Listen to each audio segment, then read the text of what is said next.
found her, Amanda. Welcome, John. Welcome to the review family here at Rage Select. You've been recording with me for a long time, but you and I have never recorded a review before. Never a review, no. That's right. And you actually review video games Sometimes on your own website. So Yeah. welcome, John, and welcome everybody. We're getting back in the swing of things because I keep playing these games. I keep sacrificing my life, my sanity, my sleep. I'm just running. It's like at this point, no stimulants have any effect on me anymore. I'm pretty sure that I'm going to just have to go to straight weapons grade Cobra venom to stay awake over the course of the day. I've walked in your house and you were playing a video game and totally asleep. And you were totally beating the game with no problem. That's that micro nap stuff they start talking about, right? Yeah, you were just like, your fingers were moving, but you were snoring. It was weird. Yep. So we're going to go back and we're going to try to get some of these out of the way. And I know people are going to be like, oh my God, this shit's been out forever. But I've been assured by a lot of the fans on Rage Select, they want to hear what you got to say regardless, even if they've already beaten the game. So we're going to start today with Alien Isolation, which does not do a lot for keeping me awake. Honestly, seriously. But this game came out, what was like a million years ago? It was 2011, 2010. It was an N64 game, something like that. Yeah, like a couple of months ago. No, actually, what's funny is that Alien Isolation, more than a lot of other games that I've heard of over the course of being on Rage Select, seemed to have a lot of push from fans behind it. Yeah. Because everybody who liked any of the Alien movies. Doesn't matter if it was Aliens. Right. Even the people like me who like Alien Resurrection. Yeah. Sorry, guys, but I do. I mean, the white There's alien. nothing wrong with it. He's dumb. It's dumb, and he's fucking making out with his mom. That's gross, right? But okay. But after Alien Colonial Marines, so many people got their anuses so salty from that. They were just, it's going to be the greatest game of all time. It's the worst game of both of those statements. I think are a little bit hyperbolic, personally. Yeah. But they were like, I actually know people that liked it. now is the time for the Alien franchise to resurrect itself. It was weird. It was almost as if people forgot that before Aliens Colonial Marines, there were a lot of shitty Aliens games. Yeah, there were. Though the one arcade beat 'em up game was kind of cool. Oh, hell Aliens yeah. versus Predator, I think it was. Or Alien vs. Predator, and there was also just the Aliens one, where it was Ripley walking side-scroller type of thing. But no, this is Alien Isolation. And this, the developers' creative assembly, they decided we're going to take Alien back to its suspenseful roots of the original movie Alien. None of this in the pipe, none of this nuke the site from orbit, just creeping around, and there's an alien there, and you're going to get your face bitten the fuck off. So the story for this game starts out 15 years after the original movie Alien, and what is it? Amanda Ripley, Ellen Ripley's daughter, is approached by some dude, Wayland Yutani, cyborg Christopher Samuels, who's like, "Hey, it's weird. It's almost there's so many beats in this game that like weirdly call back in a stylistic fashion. No, that's not what I'm thinking of. It calls back to kind of just the tone of a lot of other Alien movies. Okay. And in this case, all right, correct me. Stop me when this sounds familiar. Right. All right. A lady with the last name Ripley is kind of doing her mechanic thing. Oh, no, shit. No. Fuck, man. I was going to keep going. Okay, keep going. She's doing her mechanic work. She seems like she's a little salty about her life or whatever. And then some guy from Wayland Yutani comes up and he's like, hey, I got this thing. You should come with us on this ship to find out what happened with something involving something you care about. And kind of just like the beginning of Aliens, but with 100% less Paul Reiser. I think I might have actually given this game another half a star if it had Paul Reiser. If Paul Reiser's grandpa came to Ellen Ripley's daughter, and then they had like a buddy cop Weekend at Bernie's type of thing where they're holding the alien up between them. Yeah.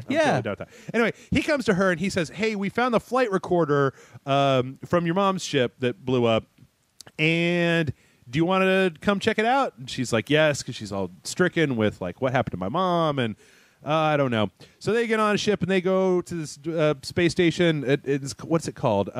It's got a really weird name. It's not the Anisadora.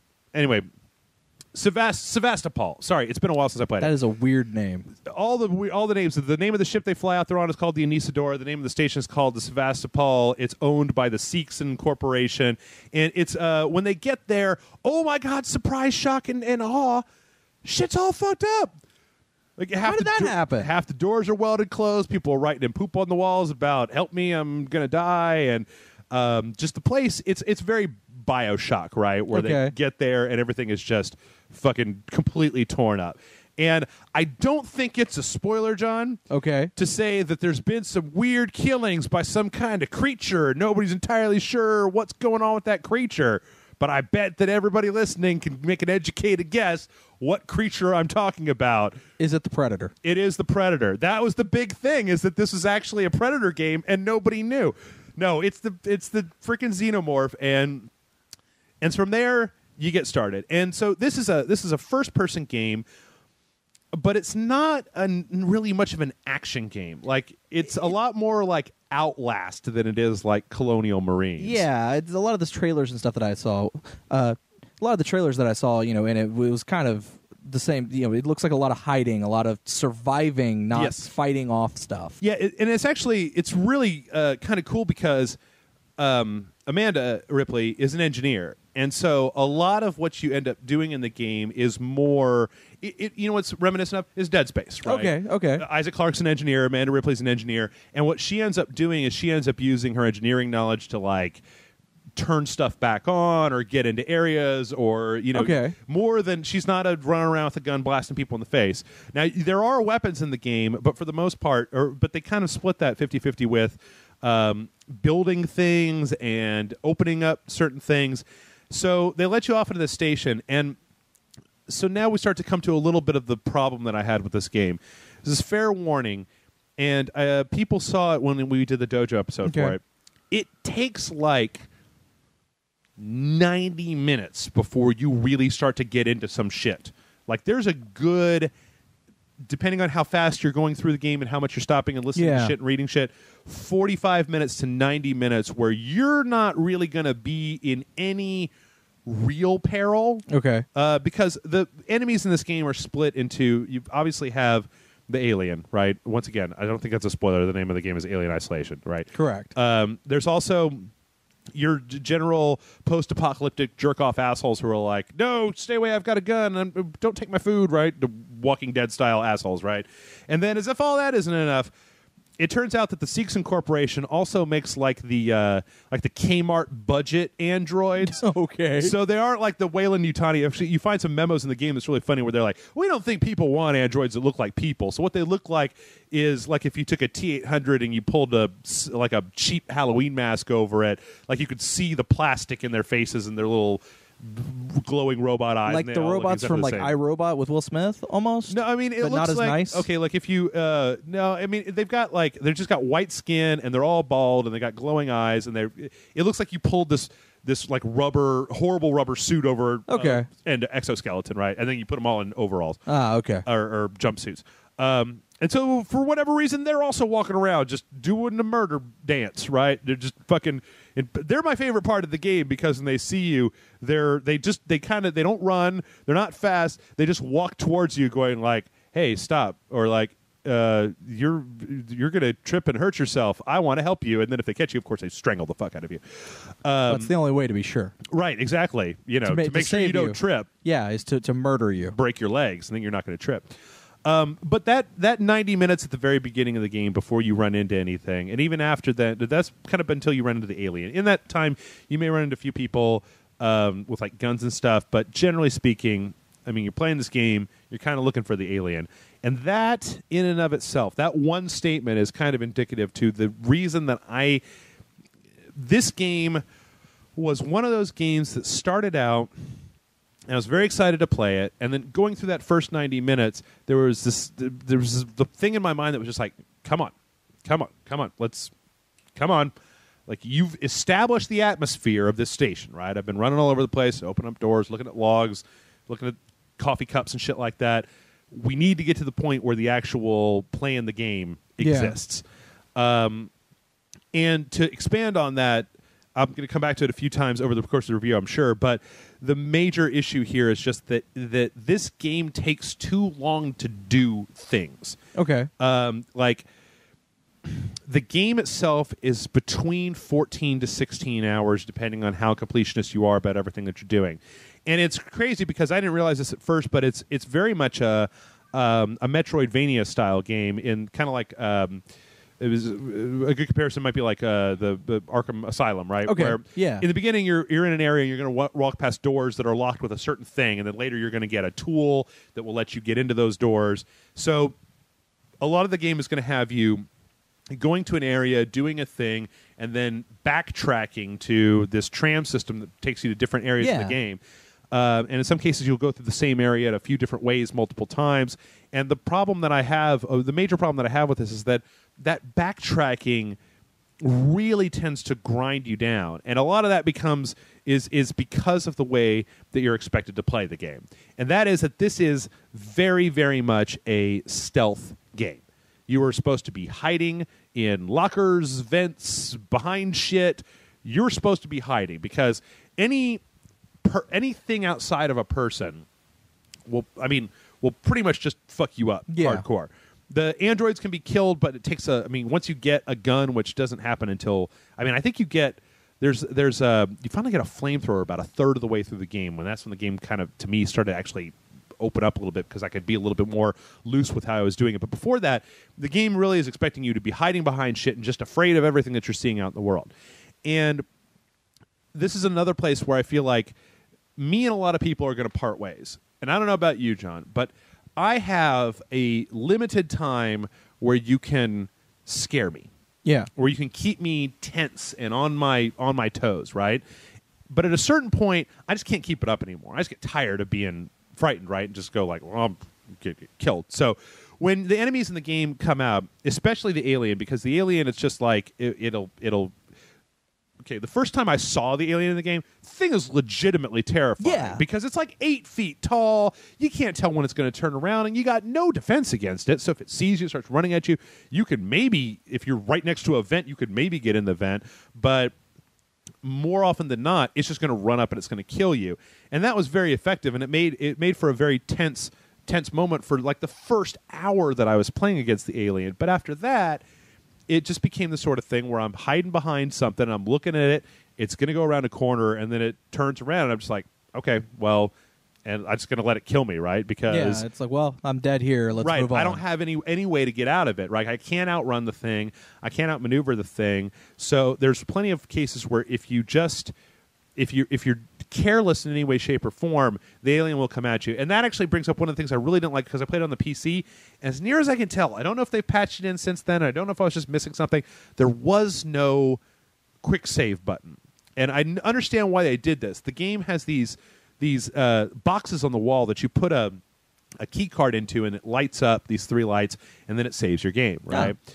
The problem is that those boxes are kind of like they're far away from each other. So you get to a point where you know that when you're going into this area, this is going to be some dicey shit in here, but there's no way to save before you do it. So you just go in there and then you get killed, and then you got to do the first part over again. So what you end up with is a sort of game, at least for me, where I ended up memorizing the level because I had to play through it so many times. Yeah. So, and that eventually, that combined with the length of the game and backtracking, and like every time that you run into the androids or the alien, you have to stop. You have to walk crouched so you don't make any noise, because if you make any noise, the alien's going to find you and come and kill you.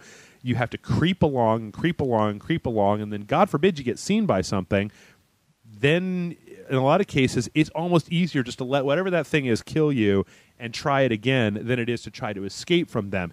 And so what ended up happening was it killed a lot of the suspense for me, because it just ended up making it ended up in my brain just gamifying what was going on more so than having fear, right? So I guess what it kind of sounds like you're saying is that maybe, would this game have been better off if instead of being 15 to 16 to 17 hours long, if it was only like maybe 9 or 10 or even 8 to 9 hours long instead? Well, here's the interesting thing is that I was actually I actually really like the story. Okay. Like, I think the story for the game was really cool because there's, and I'm not going to go into spoilers, but like as it keeps going on and on and on, there are a couple of twists that are really interesting, and there's some kind of, you start to find out what's going on and why it's going on. They have a flashback to how did the alien get here, and all these really interesting little components. And there's plenty of times that make you kind of feel hopeless, like in the Alien franchise, where it seems like everything's going to be all right. Oh, fuck, no, it's not all right, type of thing.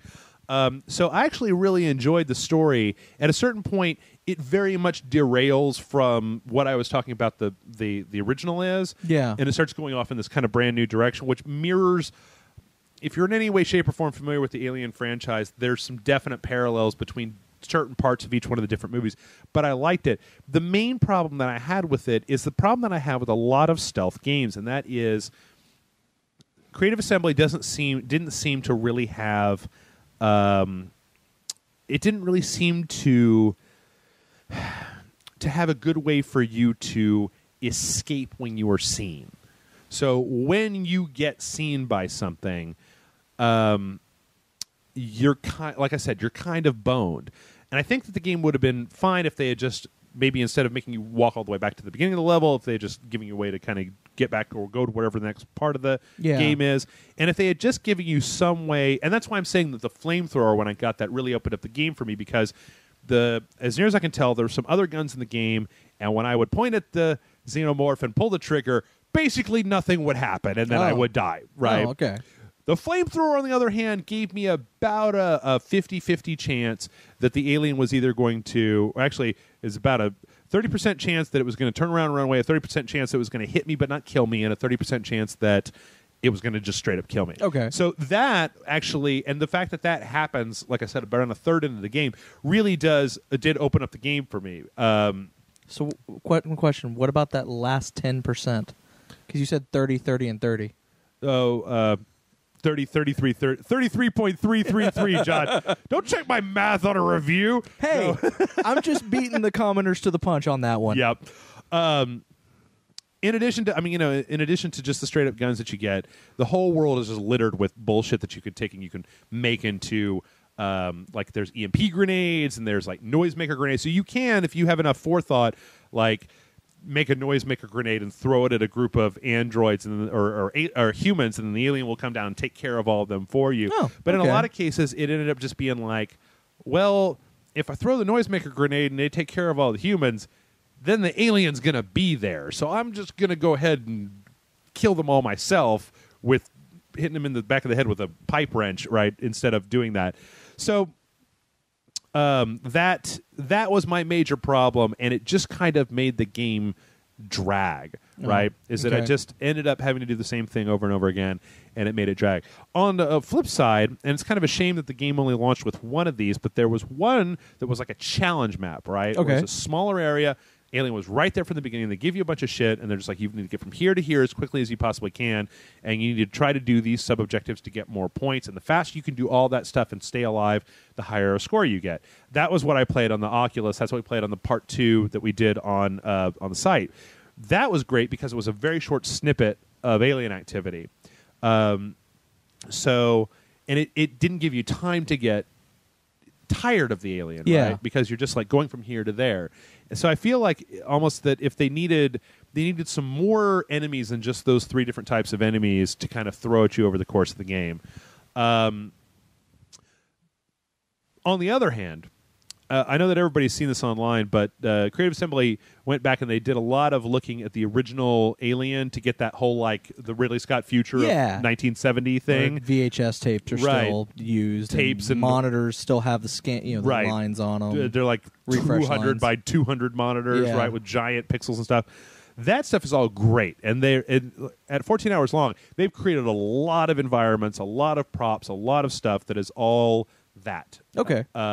There's little hacking mini games that are all built like that, and there's actually quite a few different hacking mini games, which I appreciate because I hate it when a game makes you do the same mini game over and over and over again. Yeah. And then none of them were hard to pick up, and none of them were really super difficult. But it was nice just to have that variety. Plus, it also tied back into the whole thing where Amanda Ripley is an engineer, right? So she's not running guns blazing. So that's kind of... I'm trying to think of anything else. I mean, I played it on the PC, and the graphics were quite good. Like I said, when you first meet the alien's incredible. He's tall, scary, crazy. There was never a point where the graphics in and of themselves bothered me. Everything looked fantastic. All the voice acting work and stuff that I heard in the game seemed like it was really good. And like I said, I like the story. It was too long, and it needed a little bit more oomph. Like, it's the sort of thing that I would never in a million years think about trying to play it again. Okay. Like, when I was done with it, I was like, okay, well, that was good. Not great, but good. A little tedious. No interest whatsoever in going back and ever playing it again. So what you were asking before, or what I thought you were going to ask before, so what I really wish would have happened in the game is if you could kill the alien, but it was really difficult, right? Okay. So it's really, like, if the alien turns on you, you're going to have a fight, and it's going to be a hard fight, and it's going to be a long fight, and you're probably going to use up a lot of ammo and stuff to get through it. I really think I would have preferred that, but in a lot of cases, the alien just seemed like he was totally or she, or no, I guess it wasn't a queen, but it was totally invincible, right? Yeah. And not just totally invincible, but also 100% lethal to you at the same time. So at the end of the day, good game, not great game. Oh, just as a brief aside, there's two other things before I give this thing a score. Okay. One, these motherfuckers. You got the motion tracker, right? Yeah. You got the motion tracker. It's an alien game, you're going to have the motion tracker. Of course. Okay. Two things about the motion tracker. Number one, the button to take the motion tracker out is a hold down the button to keep the motion tracker out on the PC. It was obviously made for a controller, but I didn't see any way to toggle it, so it just stayed the fuck out, because there was half the time where I'm just walking down the hall with the thing out, because I'm going to see the alien on the tracker before I'm going to see it standing there in front of me getting a soda out of the vending machine or whatever the fuck it's doing. That was incredibly irritating. The other irritating thing was, in the movies how the tracker goes boop, boop, boop, Yeah. Oh, the alien can hear that. Of course. So if it's on the other side of, like, a small wall and you pull out the tracker and it goes boop, well, then he's like, and he comes around and fucking murders you. I'm like, she's an engineer. Can we just put a goddamn volume button on the just... Is there not a mute button on this thing? Or a headphone jack, or just open it up and stab the speaker. Like any of these things. Because I didn't need it to go bop, bop, bop. All that was doing was giving away my position. I was looking at it. I wasn't listening to it. Fuck that. Number two, I know that this is a weird tangent, right? But I played this on the Oculus Rift, and they don't have any official support for it, but there's a switch in the INI file that you can turn on that essentially lets you play it on the Oculus Rift. Anybody out there who would be thinking of trying to play this game fully with the Oculus Rift, or getting it because they have an Oculus Rift, it doesn't work very well. Okay. Especially the motion tracker, because like a lot of video games, a lot of those elements are off to the side of your screen to keep you able to see what's in front of you. But when the Oculus Rift happens, that means that shit's just blurry. You can't see it really on the screen very well. Okay. So if you have an Oculus Rift, if you can find this thing on sale, if that's the only reason that you want to get the game is to try it with the Oculus Rift, I'm going to say that it doesn't really work super, super well. It's an interesting experience, but it's not one... I don't think I could have played the whole game that way. It would have just been very, very difficult. At the end of the day, I think I'm going to give this a 3.5 because it's better than average. It's definitely better than average, but it's very repetitive, and it's overly long, and a lot of the reason that it's long feels more like padding than it does like actual significant gameplay. Like if this had just been condensed into an 8-hour kind of straightforward, if you were constantly moving forward, never backtracking through previous areas that you've been to, I don't think the game would have lost a whole lot. If the story had been condensed, it means that you wouldn't have had to wait that long to hit those story beats in between the creeping around on the floor. Also, like I said, the checkpoint system. There's just a lot of stuff in here that just didn't really work. It just felt too stuffy, like the developers had the one way they expected you to play it, and if you try to deviate from that thing, you're just fucked. You're just straight up fucked. But the one thing I will say about this game is at least it did not have the most bored Michael Biehn I've ever heard in the history of mankind. At least it's got that on its side, John. We get to shut the book. Ripley.